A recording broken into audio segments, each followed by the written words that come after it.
निफाड येथे 23 जानेवारी 2025 रोजी दुपारी 3 वाजता हॉटेल गुलमोहर हॉल निफाड येथे माणुसकी फाउंडेशनच्या वतीने पत्रकार गुणगौरव सोहळ्याचे आयोजन करण्यात आले। माजी उपमुख्यमंत्री तसेच विद्यमान आमदार छगन भुजबळ यांच्या प्रमुख उपस्थितीत पत्रकार गुणगौरव सोहळा संपन्न झाला। कार्यक्रमाचे आयोजक सागर निकाळे पत्रकार यांनी केले। माणुसकी फाउंडेशन संस्थापक अध्यक्ष सागर निकाळे यांनी आलेल्या मान्यवरांचे स्वागत केले। या सोहळ्याद्वारे माणुसकी फाउंडेशन समाजातील एकात्मतेचे प्रतीक जपण्याचा प्रयत्न करीत आहे। यावेळी ज्येष्ठ नेते शिवाजीराव ढेपले, राष्ट्रवादी अध्यक्ष वसंत पवार, भाऊसाहेब भवर, डॉक्टर श्रीकांत आवारे, भाऊसाहेब बोचरे, विनोद जोशी, पोलीस पाटील राहुल सोनवणे, चेअरमन अशोक पोकळिया, गटविकास अधिकारी सुनील पाटील, केशव जाधव, युवक काँग्रेसचे सचिन खडताळे आदी पत्रकार उपस्थित होते। परंतु आज आणखीन एक थोर पत्रकार, लढवय्ये पत्रकार, या राज्याचे देशाचे नेते बाळासाहेब ठाकरे यांनी मार्मिक आणि सामनामधून जे आहे क्रांती घडवलेली आहे, त्या एवढ्या मोठ्या पत्रकारांचा सुद्धा आज जन्मदिवस आहे। त्याच्यामुळे आजच्या दिवशी हा कार्यक्रम घेतला हा सुद्धा योग्यच आहे।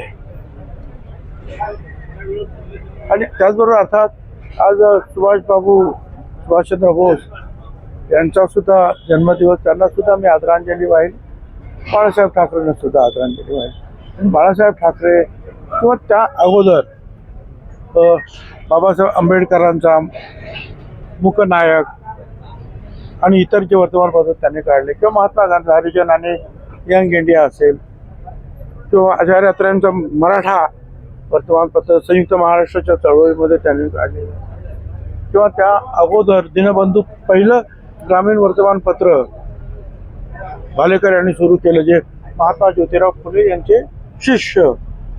पण या सगळ्यांनी जे आहे, जी पत्रकारिता जी काही जोपासली, त्यातून कुठली ना कुठली लढाई, मग ते सामाजिक प्रश्नावरची असेल, देशाच्या स्वातंत्र्याच्या संदर्भात असेल, किंवा समाजावर होणाऱ्या अन्यायाच्या संदर्भात असेल, ह्या सगळ्या मंडळीची यांची मी नावं घेतली, ते सगळ्यांनी पत्रकारिता जी आहे पूर्णपणे ताकदीनं कारणासाठी वापरलेले आपल्याला आहे।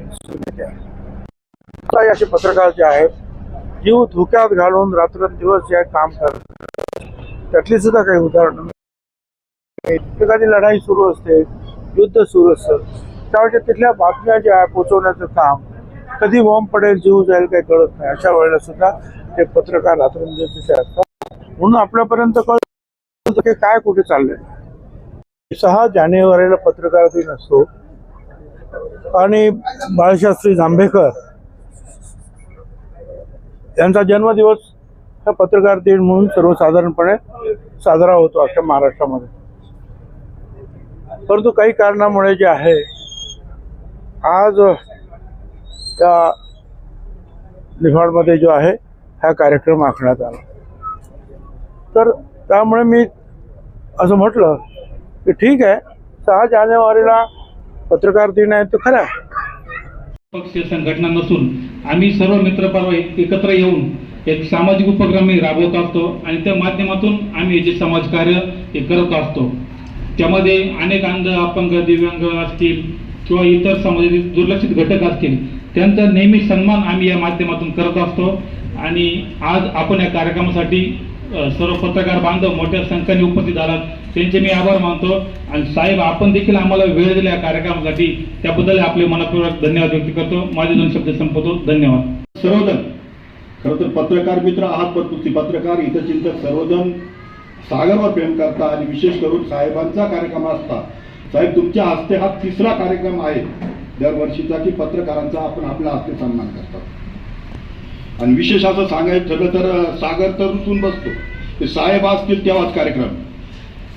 साधारणतः ज्या दिवशी बाळशास्त्री जांभेकर यांची जयंती होती, त्याच्या 1-2 दिवस अगोदर आपल्या सागरला कार्यक्रम घ्यायचा होता, पण साहेबांची तारीख व्यस्त कार्यक्रमामुळे मिळत नव्हती।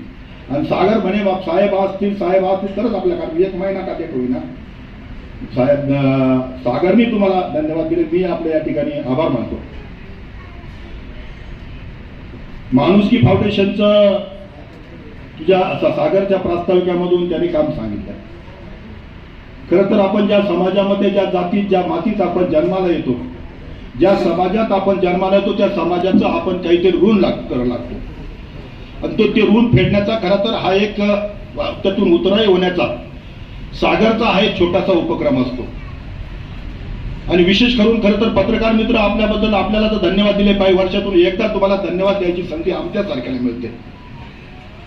पत्रकारांचं काम जर म्हणा तर आपल्या सगळ्यांना माहिती आहे की त्या हातावर जसं सैनिकाला देशाची सीमा राखताना त्याची जीवाची बाजी लावून तिथं काम करावं लागतं, त्यावेळेस तुम्हाला सुद्धा इतकंच आपण म्हणतो की पत्रकार हा देशाचा चौथा आधारस्तंभ आहे. हे खरं आहे, आधारस्तंभ चौथा आहे. परंतु सत्य परिस्थिती ज्यावेळेस तुम्हाला ज्यावेळेस मांडायची असते त्यावेळेस कुणाबद्दल तरी सत्य मांडायचं असतं, कुणातरी मन दुखावलं जातं. म्हणजे एका बाजूला एखाद्याचं मन दुखवायचं, त्याची मर्जी संपादन करायची आणि समाजामध्ये हे काम करायचं म्हटल्यावर जी समाज मनाचा आरसा, म्हणजे आरसा कधी खोटं बोलत नाही, जे आहे ते आरसा दाखवतो. आणि ते काम इतकं अवघड काम. नाशिक लोकशाही न्यूज ब्युरो रिपोर्ट, नाशिक.